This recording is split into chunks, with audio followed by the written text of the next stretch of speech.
Good morning guys, James here, welcome to Cannes. We are going to start this morning, day 2 here at the show, looking around some of the Sunseeker range. Now we've covered a lot of the boats on the stand here before in previous shows and tours back in the yard. But this morning I'm taking you around a used stock 88 yacht. So this one actually is here on display at the show. And she is actually the second boat, so 503, so project number from the shipyard, delivered in summer 2022, private owner usage down here in the south of France, full-time crew, and the 88 yacht being one of the most popular boats in the range. Great to have a pre-owned example here to bring you on the channel this morning. So this boat is actually asking just a smidge under £5.1 million ex-tax. Retail today on one of these with this sort of spec is near £8 million, so it's a big saving on you. We're running just over 700 engine hours. I'm just having a quick look around the outside here. So actually from the second year when she changed captains, it's actually stored indoors in a shed here in the south of France for the winter, which keeps all that gel coat away from the harmful UV rays. So very, very well presented, say fastidious crew. She is a lovely, lovely example. Obviously, as a dealer-approved boat, we can do all sorts of manner of servicing and prep works. She was serviced and all the prep done start of this season for the now ex-owner who moved up to an Ocean 90.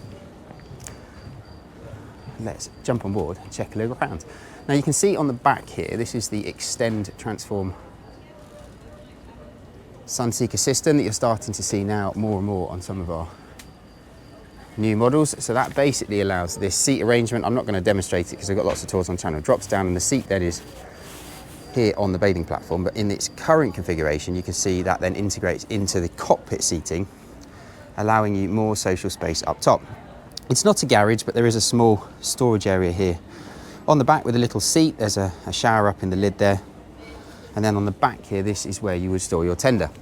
So typically on something like this, around a 460 Williams fits very nicely across the platform, and this being hydraulic high-low drops down into the water as required. You can, if you're really fussy on toys, up top there we can make the rails removable with a crane and you can stick a jet ski up there. But I think personally the boat works really well just with a nice Williams with a jet engine for propulsion.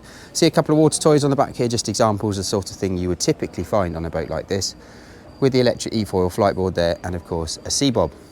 Now the crew space in the back here, let's go and have a quick look before we head up into the main accommodation. We have 4 beds, very practical down here, so you'll see the hard finish floors and what have you, as it is a living space. 2 bunk cabins, full laundry. You can see there's a mess area here, there's a bathroom around the corner there. They got repeater for all the monitoring system and the nav kit down here. Running typically 4 crews, so you'd be a captain, hostess, deckhand and a chef. And a direct access engine room door here takes us forward into the beautiful machinery space. Now considering this boat's done 730 hours, I need to check the clocks to be exact. She is absolutely immaculate in here. So these are the 2000 series M94L, so the 1950 horsepower 12V MTU engines, which is the upgrade from the standard 1622s, and they run up to about 28 knots flat out. We have 2 generators on board, upgraded to a 28 and a 32 kilowatt on this particular boat. You have to excuse the flashing on the camera that I can see on the lens, which is the frame rate with the LEDs in here. And we have all of the typical systems you'd expect on something like this, with the shore power regulator. We've got the hydraulic pack for the fin stabilisation and the thrusters, passerelle and what have you. Up top in the cradle, so this is optional with the storage cradle above the starboard engine, and under the port engine here we've got the obligatory water maker. As often you'll find marinas down here, certainly in the south of France, running hosepipe bands through the summer months, and it does make it much easier for the crew to do their washdowns. So let's head on back upstairs and check out detail of the main entertaining and accommodation. So up into the cockpit here, this obviously was an update on the 86 yacht, again one of the very, very popular boats for us in the range. And we've built just over 20 of these since delivery as part of the Sunseeker Famous 5 back in 2020 when the boat was first launched. So you can now see how that transform extend seating system works. So at sea, this folds flat, drops down, and it looks like the basic transom on the back of a boat. Lots of different seating configurations if you were building one of these from new, or we could make changes on this particular boat if you were looking at her specifically. And you can see this one configured here with the freestanding loose furniture and of course that electric rise and fall central double pedestal leg. Very, very nice way to do it, as it does allow you then to spin the furniture round and face aft to take in that obviously wonderful sea view should you be at anchor. Across here, so we've got a nice little sink. Underneath you've got an ice maker and a fridge, and over on this side the option to put in a third station control, often these days not required, as it is quite simple to fit a remote control system such as a dockmate if you so wish. Really, really tall bulwarks here, so if I just drop the camera down you can see how deep and secure. I spin the camera around, you can just see my head height here. Very, very secure. The rails are right up above your waistline and then cut into the bulwark. You would have seen from the outside as we walk down the pontoon there, you can see these glass windows. Now we'll see when we go inside how that really opens the boat up. Gone are the days of fitting a balcony which drops down, as to be honest, very, very tricky to use, doesn't work in port and what have you. But here up on the foredeck, same, again, optional extra with the rise and fall electric leg there. We've got the lift up backrest set up. Nice to see the boats in their working state here at the show rather than back in Southampton and pool, where often we have all the cushions away and what have you. You can see the parasol here. And there's often sockets on the aft bathing platform, perhaps to use that up there. A nice touch that the owners obviously spec'd on this particular boat. These are lift up fender baskets attached to the stainless steel rails, and then we've got the dual anchor set up here with 80 kilo and a 50 kilo galvanised twin delta anchor setup with the hydraulic winches, and then you've got space under the floor here also for storing bits and pieces away. Let's go back this way so you can see the door arrangements. Again, deck locker storage and what have you. Really good long distance cruising boats. These will do north of 1,000 nautical miles at sea. We have a door here that takes us through into the bridge area, and then off the main dining space here we have the sliding patio door. We'll see when we go inside. Just a few basic stats for you. So they're 26.3 metres LOA, which is just over 86 feet.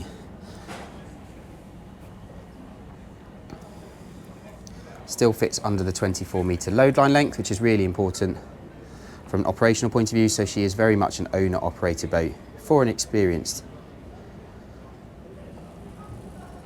family. And I've got a video actually on the channel running this with just one crew from Southampton down to a marina in Ocean Village, just to show how that is possible with the two of you.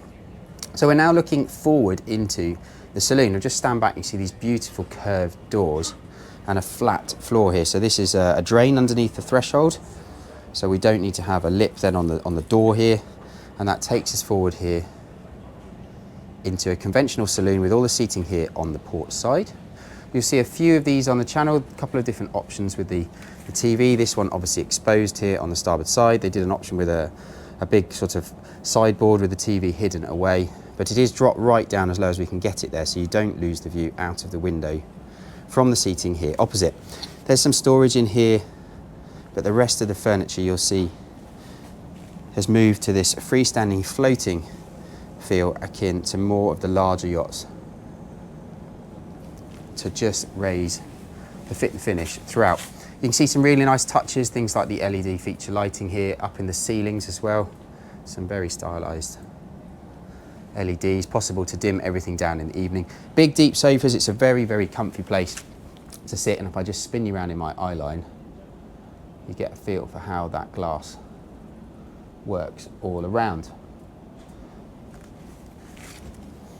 Wood finish on here, so this is a silver oak wood pack with the satin finish, and then forward here you'll see the detail in a eucalyptus satin sheen finish, which is the darker wood. It's figured, it's got a lovely grain pattern through here, and that really works nicely as they bring the two woods together, so you can see through the dining area back into that aft lounge. So we've got, of course, 8 berths on board, so you can see comfortably 8 round this transverse dining space. We've got crockery and what have you in the cupboards behind, the drink storage in this sideboard itself. Just scan you through, you can see some real quick rundown of some of the extras on this boat. I'm not going to go into too much detail because there's a lot of it, but you can see pages and pages of different selected options. And coming out there, as I've said at the beginning, a retail there just a smidge under £8 million ex-tax, including shipping down here to the Mediterranean. There were a couple of configurations going forward. A lot of the early boats, as you can see here, had this door through to the forward galley. There was then a later option to close this off and have another storage cupboard in there. Very 50-50 of which one works better, but this boat, as you can see, is built with the dual access. We have a day head up top here, see, tucked round the corner there. The dual helm chair, so standard would be a single. They actually increased the width of the plinth here to get the second one in. Very nice if you were an experienced owner operator to have somewhere to sit with the two of you, or perhaps with a captain and an owner alongside for longer distance passages.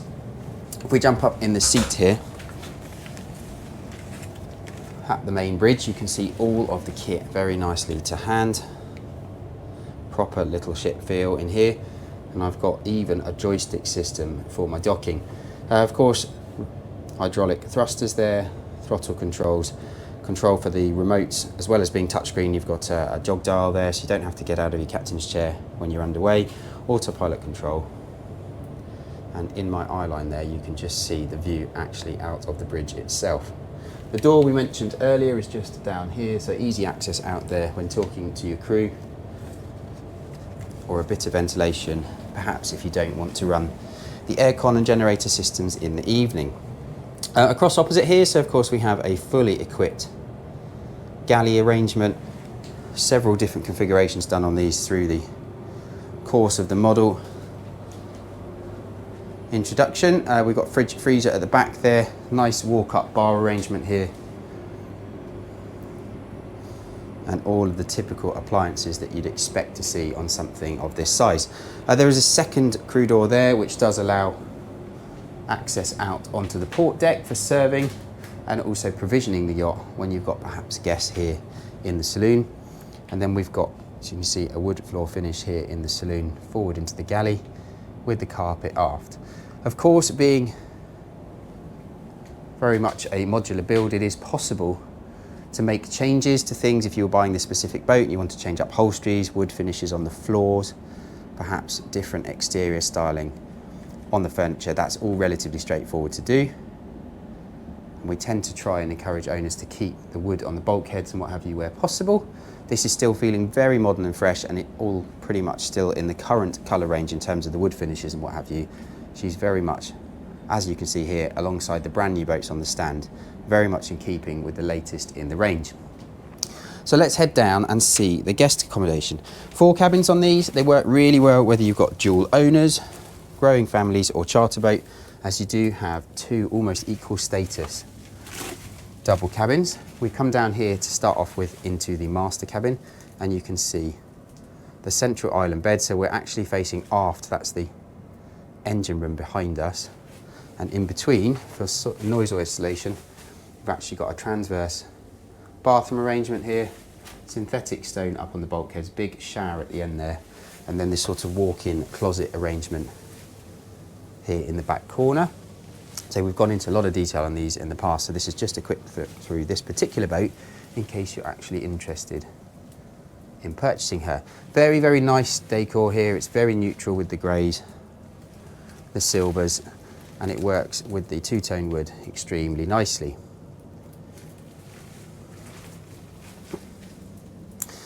Then we come forward and we have 2 almost equal status guest cabins. So this one here on the port side, currently configured with the 2 beds as singles. And if you need to, this bed actually slides across, see the tracks in the floor to create a double. Very handy if it was to go ever into charter, as it does give maximum versatility with different types of usage. Of course, every cabin has a nice ensuite, good sized bathroom there, and then across the hallway here, this one is configured with 2 fixed singles. There are a couple of different options in here depending on owner's usage, and as you can see there, very similar heads. AV throughout the boat, and then forward into what I'd call the VIP or cabin number 2 on the boat. We come up a couple of stairs into this beautiful suite. It's away from the water surface, which makes it a lot quieter, and you can see this lovely island bed arrangement. The big windows are actually better out of this side. Lovely view there. I say, and if you've got perhaps two co-owners, this does work very well indeed. Nice wardrobe and vanity set up there, and across here to finish off we have a his and hers type dual sinks, the loos behind the door, and a big shower there.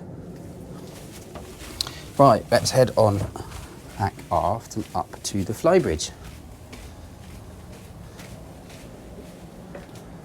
So long distance passage making on something like this run generally between 11 and 13 knots at a fast displacement speed, and then say she is a fully planing hull, will get up to around 28 knots flat out planing, around 18 knots. Again, on the channel we've got that sea trial video, which I'll link at the end of the tour to show you what she's like underway. Majestic boats, they weigh about 67 tons. Been out in some very, very snotty seas over the years, and an extremely lovely sure-footed ride.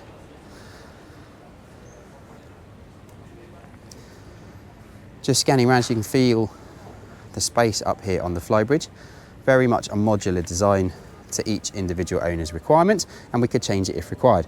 This, of course, being on this particular boat, the modular aft fixed style sunbathing, so we've got a lot of storage in that. That's the advantage of the fixed sunbathing, as akin to the Ocean 90 over there we'll do later in the week. That's got freestanding furniture.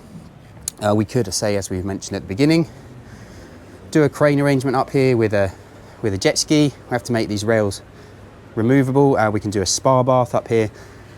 So I'm sure there is something to suit each owner's personal taste.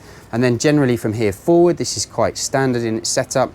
A couple of different options on the table, this one being a central mount there with the opening top to give you dining, or more informal, as you see it there, folded up as more of a coffee style table, and then the entertaining bar opposite.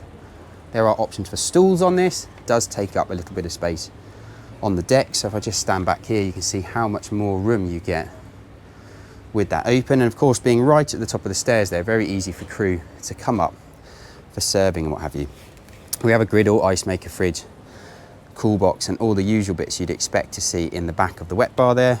And then forward, the observation seating area here next to the secondary helm. I say secondary only because generally a captain for long distance passage would be down at the bridge below, unless perhaps they want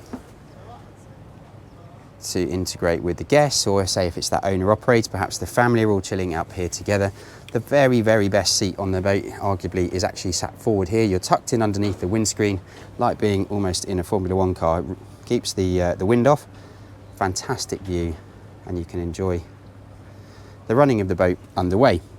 This is all pretty much a mirror image of what you see downstairs, with the same current kit as we supply today in terms of the Simrad nav equipment, and of course the secondary joystick up top here. And you can see from a docking perspective, I can actually see pretty much all the way down the side of the boat here. We do get these aft overhangs, you can see them on the side of the 90 there as well. I can put some wing cameras in here facing both forward and aft depending on an owner's specific requirements. Obviously as a crewed boat, typically they'd all be mic'd up, so not quite such an issue, but we can link the cameras into the plotter system if required. Very, very nice boat indeed. So here we are, first day of the show. She is currently available. We've just taken her in against an Ocean 90, and I don't think she's going to be around for long. If you'd like to know any more about this specific boat, I do actually have a new stock boat sat on the stand at the Southampton Boat Show later this week, so we'll do a tour on that one when we get home. But for now, if you'd like to know any more, contact details as always, it's +44 7747 686 587, or it's james@sunseekersouthampton.com on the emails and I can send you out the full specs and talk about the boat in a little bit more detail. Hope you enjoyed looking around with us this morning. Still lots to see here at the show. See you soon.